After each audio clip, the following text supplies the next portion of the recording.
WWF SmackDown. I'm okay. She's laying down the law. She's laying down the law on you.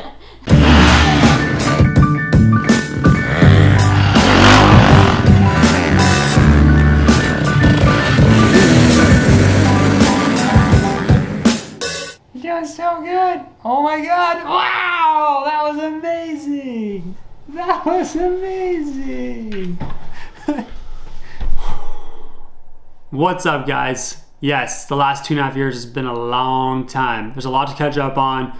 I think the majority of the people want to know, kind of how I got to here, why Idaho, maybe why Coeur d'Alene, what about the Hacienda, and probably more. Honestly, it's a loaded question of kind of what happened over the last 2.5 years and why we're here now.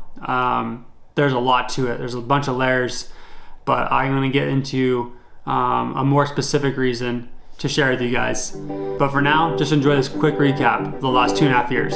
I won the 2018 Enduro Cross Championship. In dramatic fashion, won the 2019 Super Enduro title. And this is unreal! Oh no! What's happened? What has happened? I think Cody... Backed up 2018 with the 2019 Enduro Cross Championship. Had 2 kids. Well, Hannah did.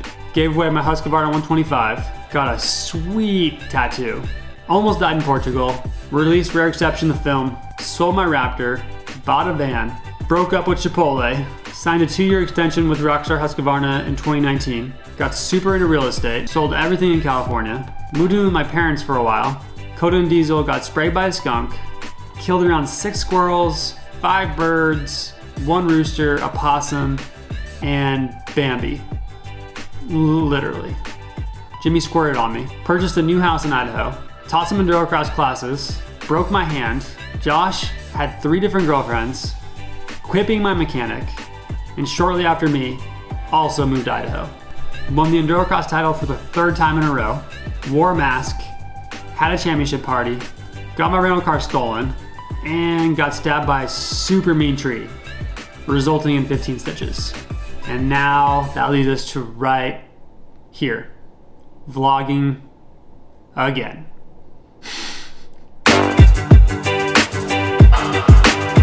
Alright, just a quick hour on the bike here. Got a new trainer, new training program. So trying to keep me in line, making my life a little bit easier because it's all written down what I'm supposed to do every day. Not loving the indoor cycling today. It's going to be a little bit grueling sitting there for 1 hour, but hopefully I'll find something good to watch on the phone. So, all right, here we go.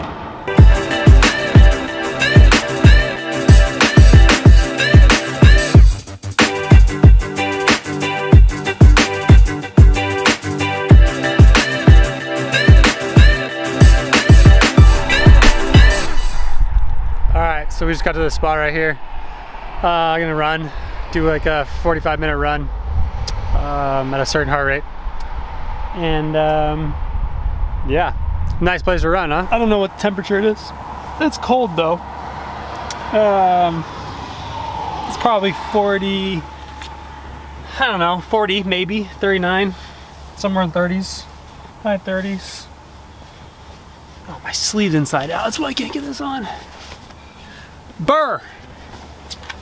This is like not really a jacket at all. This is just not even a windbreaker. I don't even know what this thing's for. It's just very, very thin see-through clothing. Sweat jacket thing. Burr!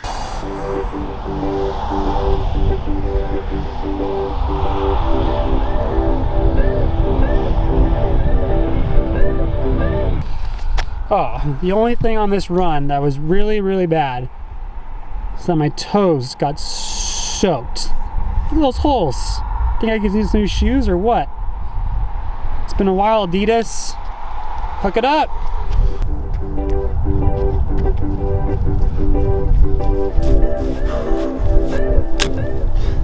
All right, 4 or 5 minutes. Just over 5.5 miles. Just trying to keep a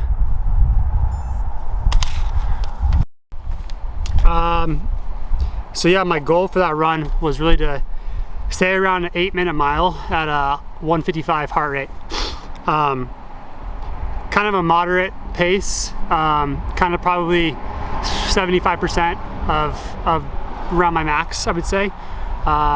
Being that probably a 6-minute mile is probably a good max measure for me, and that heart rate would probably be around the 185, 86, 87 range. So like a good endurance pace. I wasn't really able to keep to that total goal. I was a little high. I was averaged a just over 8-minute mile, and I did 5.5 miles, 45 minutes. Heart rate was around 160-ish, right around there. And I noticed that I was trying to be more efficient. So I was trying to change my stride, change the distance of which I was traveling by making bigger steps, and trying to make that slow down my cadence a bit, but take bigger steps.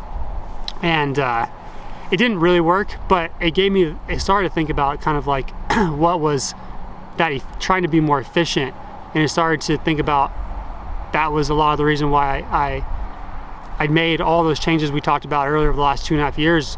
It was trying to be more efficient and just simplify really a lot of my life. So last year I came up to this area. I came to Idaho, Coeur d'Alene. I visited for about 2 weeks, and it was on 4th of July day that I had the big realization that some things were changing. So by 8 a.m. I had been on a mountain bike ride, did 2,500 feet of climbing, met up with some friends and Hannah in London, and we all went to breakfast in town there right after that. And then 4th of July parade was downtown, so we walked from the breakfast spot to downtown and watched the parade with London, and that was cool. Got done with that. Hannah wanted to go on a hike, so we just went about just up the road from here and went on a sweet hike. That was about an hour and a half or something. Not too crazy, but through London on the backpack and cruised up the hill and down the hill, and only slipped on a couple of rocks and almost crashed with London on my back maybe once. But after that, I remember going riding right outside the house I was staying at, and I did like a 2.5 hour dirt bike ride with some buddies, which was super fun, and then got back from that and jumped on a boat and went wake surfing for like 2 hours or so, and got all that done. Oh, and then came home back to the house, and we watched the fireworks with friends and family as well as dinner and all that stuff. So it was kind of like this crazy amount that I got in one day, and I was like, I'm never gonna be able to do that again. Like from the hacienda or from California, like there's so many good things about it, but at the same time I wouldn't be able to do all that and incorporate all the family stuff I did in that time.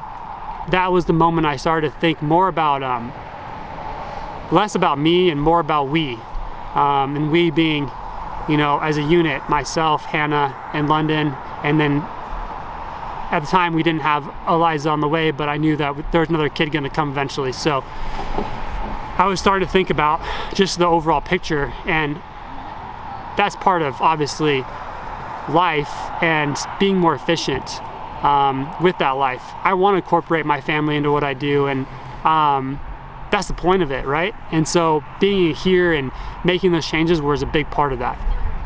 Being able to do all those things was amazing, and I knew that not every day was going to be that lucky to be able to do all those things, but I did know that there was a 100% chance that we would be able to do all those things way more likely, 100% more likely here than I felt like anywhere else. So really it was at that time that obviously what I wanted, on a selfish point of view, racing and traveling and riding and doing all those things was almost becoming like second to what I wanted for my whole family. And that's part of growing up, and that's part of being a dad and being a husband, and this challenge. And it's a challenge that I take on because it's important, you know. I want to be the best of those things that I can possibly be and still be the best racer, of course. But family comes first. You know, in leaving the hacienda was super difficult regardless. It was obviously everything that we had known as a family and as myself for the last 10 years. And it was tough leaving because this was, although I was assuming was gonna be more amazing and better for the whole family, it wasn't a guarantee, you know? It was no guarantee that I wasn't gonna get up here and my thoughts had changed or it was gonna be slightly different, but I had a good feeling that it would be. So in the big picture, there's obviously no reward without risk. And I hope that, you know, the risk was kind of leaving everything I knew and potentially, you know, faltering a little bit in my career because I wouldn't have that platform, that stability that I had had the last 10 years that I had garnered so much success from. But I was definitely willing to risk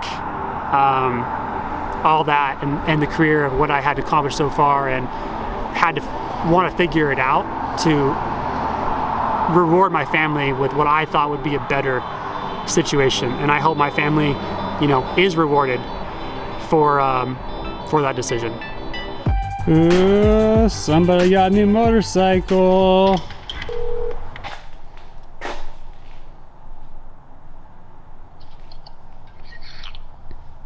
Hello. Yo. Hi. I just got a new motorcycle here. You want to be my mechanic again and put it together? Yeah, I guess so. Come on, be my mechanic again, man. What's the deal? Come on. Everybody wants you to be my mechanic again. Come on. Well, I mean, I used to get paid to do that, and oh yeah, you know, I'm trying to get paid to do other stuff. I don't know, you know, so maybe we could work something out. You know, I know how you are. We can work something out. The focus is shit. What'd you get? Another 300? Yeah. You gotta ship back your other one, your old one? Yes, but I was just kidding. I had you on the vlog, so. Yeah, you know what I mean. Like it. You know. It sounded like it. You know what I mean? You know what I mean? It did sound like I'm trying to regain that, you know. Hey, there's a new relationship here, but you know, it's still funny to kind of talk about the old relationship, and you know, people know it, so you know, keep it going. You know, still in the picture. Things are still familiar. You know, we still got Josh and the love life. That's still a thing. So, still a big thing. I mean, hopefully we don't get any more crazies from the vlog. That would be nice. We can get like a normal, hot, gorgeous, smart, rich, athletic, super funny, charismatic. All of those things, like if we can get all of those things in one chick, I mean, sign Josh up.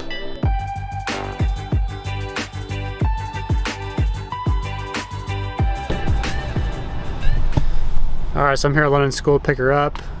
She's a doctor's appointment at 3, so I'm doing dad duty and get her from school, taking her to the doctor's. I think she gets a shot today. Not ideal.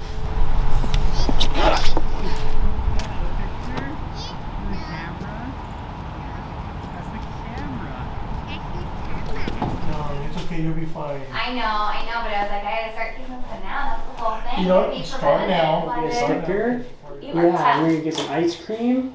Wow, great job. Amazing. Amazing. That was the best ever. Can I high five? Can you please give her a high five? House, Mom. Well, no, that's not a house. That's the police station. Oh. Hey, guess what? We're at the ice cream shop. Yeah, I promised you ice cream. We're gonna get ice cream. Let's go. Okay. All right, you got your ice cream. You got your ice cream. What kind you got? Purple. Purple? I don't know if that's purple ice cream to me.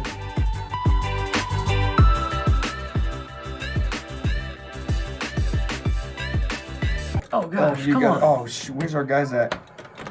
Oh.